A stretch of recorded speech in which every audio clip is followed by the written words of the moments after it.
তো এবাৰ আমি কাৰ ঘৰ লিখিম এবাৰ আহা আমি তিনি পূৰণৰ নেউতাখন বুদ্ধিৰ সহায়ত লিখিবলৈ চেষ্টা কৰোঁ ঠিক আছে কেই নম্বৰ ঘৰ 3 নম্বৰ যেহেতু গতিকে আমি কৰিম কি এনেকে তিনটা ঘৰ বনাম কেইটা ঘৰ বনাম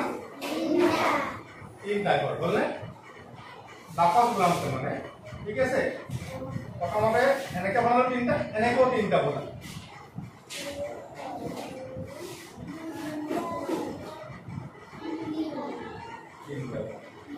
মানে বাৰু তিনি দহ গুণন সকলোৱে জানোৱেই মানে বাৰু 30 বুলি 10 লগত পূৰণ কৰিবলৈ হ'লে একো সমস্যা নাই শূন্যটো তাৰ পিছত ভৰাই দিলে যিটো পূৰণ কৰিম নহয় নে বাৰু এতিয়া ইয়াত চাবা ইয়াত আমি ইয়াৰ পৰা 1 বুলি লিখিম দেই এইটো 1 ইয়াত 2 ইয়াত 3 ইয়াত 4 ইয়াত 5 ইয়াত 6 ইয়াত 8 এনেকে আমি লিখিলো ঠিক আছে আর শূন্যটো আমি বাহিৰত পাতি 1 2 3 4 5 6 7 8 9 10 3 10 গুণ কিমান হ'ব আমি 3 10 গুণ লৈকে লিখি ঠিক আছে এখন মন থাকিব টান নে কি হ'ব মনত ৰাখিব পাৰিবা হা এতিয়া এই প্ৰথম শাৰীত চোৱা আমি ইয়াত কি কৰিম ইয়াত চবতে আমি শূন্য পাম সবতে শূন্য পাম ঠিক আছে বহাই শূন্য শূন্য শূন্য 3 গুণ 3 গুণ 3 গুণ 3 4 গুণ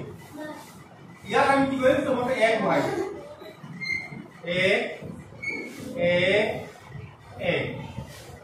হলে ইয়াত কিমান বহাম ইয়াত আমি 2 বহাম কিমান বহাম সবতে 2 বহাম আৰু এই শূন্য লাষ্টত আছে 3 ভাই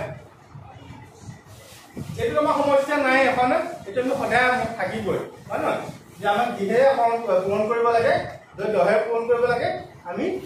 যিটো সংখ্যা পূৰণ কৰিছো সেই সংখ্যাটো পাতি ঠিক শূন্য এটা বহাই দিলে হ'ল এতিয়া নেউতা মাতি চাওঁ 3 গুণ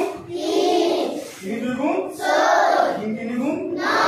3 4 গুণ 12 3 5 গুণ 15 3 6 গুণ 17 3 7 গুণ 21 3 8 গুণ 24 আর 3 9 গুণ 28 3 10 গুণ 30 কেনেকুৱা মজা নে মনত থাকিব নে দিয়া কেতিয়াবা যদি অংক পাহৰি যোৱা যায় নেউতা পাহৰি যোৱা যায় এইবোৰ বুদ্ধি আমি ব্যৱহাৰ কৰিব পাৰিম মানে ক্লিয়াৰ ধৰ মজা নে সবাই মন থাকিব নাই কিন্তু মন ৰাখিবা এইবোৰ বুদ্ধি শিকাই দিছো হয় মানে পৰীক্ষাৰ সময়ত কিবা কথা যদি অকমান পাহৰা হৈছে পটাপট এই এনেধৰণে আঁকি মেলি অংকটো কৰিব পাৰা নেউতাৰ কিতাপখন নেমেলাকৈ এনেকে বুদ্ধিটো সজাই লৈ নেউতাখন মুখস্থ কৰিব পাৰিম কিন্তু নেউতা মুখস্থ থাকিলেহে বেছি ভাল দেই ঠিক আছে